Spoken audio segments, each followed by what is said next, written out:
नमस्कार, मी माधुरी सुपटणकर. महाराष्ट्राचे अनमोल रत्न या विशेष भागात तुमचं अगदी मनापासून स्वागत. एका शिक्षकाची दूरदृष्टी आणि 2 गावांचं सामर्थ्य, गोखळीच्या मातीतील हे गुरुकुल शिक्षणाचं तेजस्वी केंद्र बनलंय.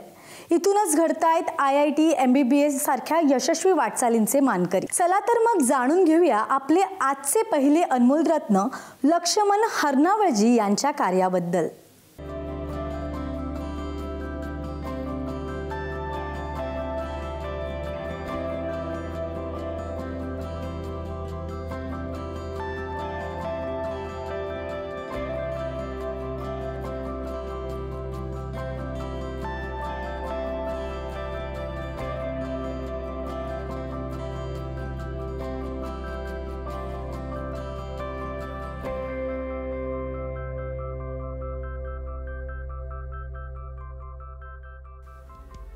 या शाळेच्या स्थापनेच्या बाबतीत जर व्यवस्थितपणे काही सांगायचं म्हटलं तर एक प्राथमिक शिक्षक म्हणून याच गावाच्या बाजूला असणाऱ्या तरंगवाडी गावामध्ये मी नोकरीला सुरुवात 2007 साली केली होती.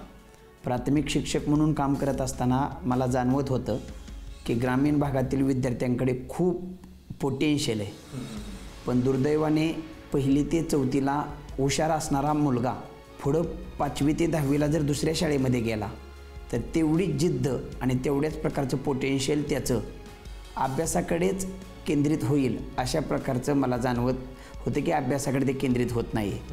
अशा परिस्थितीत मला वाटलं की या विद्यार्थ्यांना माध्यमिक शिक्षणसुद्धा दर्जेदार द्यावं आपण. फक्त आपण एक प्राथमिक शाळेपुरतं शिक्षक म्हणून न राहता भविष्यात आपण या विद्यार्थ्यांना हायस्कूलचं बी शिक्षण चांगलं द्यावं या हेतूने मी राज्यसेवेच्या परीक्षेची तयारी करत असताना माझ्या मनामध्ये हा विचार आलता आणि त्यातून ह्या शाळेची निर्मिती झाली. तसं पाहिलं तर आम्ही 2016 साली 32 विद्यार्थ्यांना घेऊन या शाळेची सुरुवात झाली होती. गोकुळी आणि तरंगवाडी या 2 गावातील ग्रामस्थांनी आर्थिक असेल, भावनिक असेल, मानसिक असेल अशा वेगवेगळ्या प्रकारची मदत या शाळेला वारंवार केलेली आहे आणि आजही करत आहेत. अशा परिस्थितीत शाळेची सुरुवात होत असताना सुरुवातीला या शाळेमध्ये मी शिक्षक म्हणून देखील काम केलं आणि त्यातून स्पर्धा परीक्षा असतील, मग त्या शिष्यवृत्ती असेल, MTS असेल, NTS असेल, ऑलिम्पियाड असेल, या वेगवेगळ्या सैनिक स्कूल प्रवेश परीक्षा असेल, या परीक्षेच्या माध्यमातून विद्यार्थी चमकू लागले आणि 2016 साली 32 विद्यार्थ्यावरून आज 2025मध्ये 4000 विद्यार्थ्यापर्यंत या शाळेचा प्रवास पोहोचलेला आहे. भविष्यामध्ये देखील आपणाला या शाळेतील विद्यार्थ्यांना त्यांना आवडीच्या क्षेत्रामध्ये त्यांना पाहिजे त्या गोष्टी पुरवण्याचं आणि त्यांची स्वप्न पूर्ण करण्याचं काम शाळा करेल असा मला विश्वास आहे.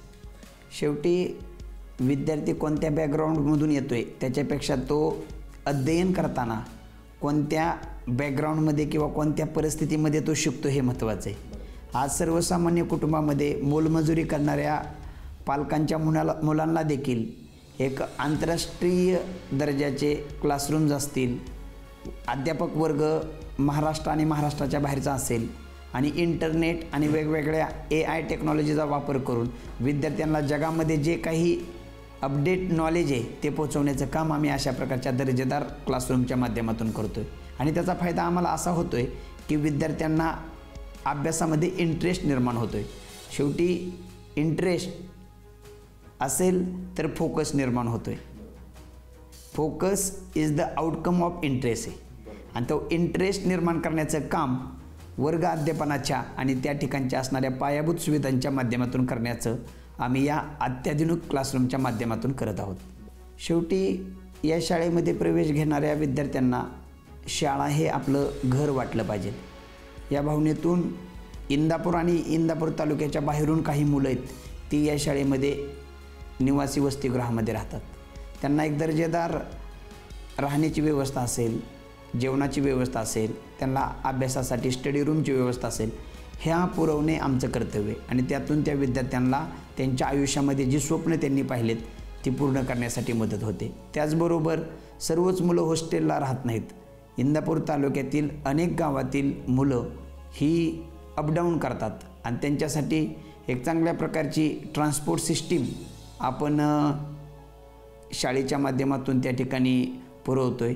जवळपास एक 70 ते 80 स्कूल बस या ट्रान्सपोर्ट व्यवस्थेसाठी त्या ठिकाणी कार्यरत आहेत. स्टडी रूमच्या माध्यमातून विद्यार्थ्याला अभ्यासाप्रती आवड निर्माण व्हावी हा हेतू आहे. वाचनाचं कौशल्य त्याच्यामध्ये वृद्धिंगत व्हावं, वाचनाचा आवड निर्माण व्हावी या माध्यमातून आपण त्या ठिकाणी स्टडी रूम्स बनवलेले आहेत. मुलांसाठी वेगळ्या स्टडी रूम आहेत, मुलींसाठी वेगळ्या स्टडी रूम आहेत.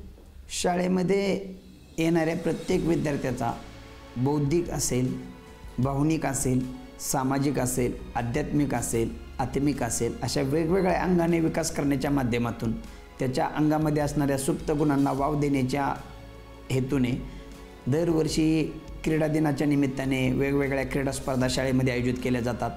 यामध्ये खास करून आमच्या शाळेमध्ये कबड्डी असेल, खो खो असेल, व्हॉलीबॉल असेल असे सांघिक खेळ आणि कुस्ती असेल, जुदो असेल, कुराश असेल, तायकांदो असेल असे वैयक्तिक खेळ विद्यार्थी जिल्हा पातळीवर, राज्य पातळीवर, इवन देश पातळीवर देखील चमकलेले आहेत.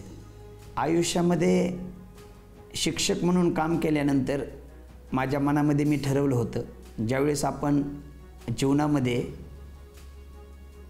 कमीत कमी 1000 डॉक्टर, 1000 IIT इंजिनियर्स आणि 1000 MPSC UPSCमधून अधिकारी निर्माण करत नाही तोपर्यंत आपण या पृथ्वी तलावावरून एक्झिट घ्यायची नाही. या दृष्टीने आम्ही कामाला लागलेलो आहोत.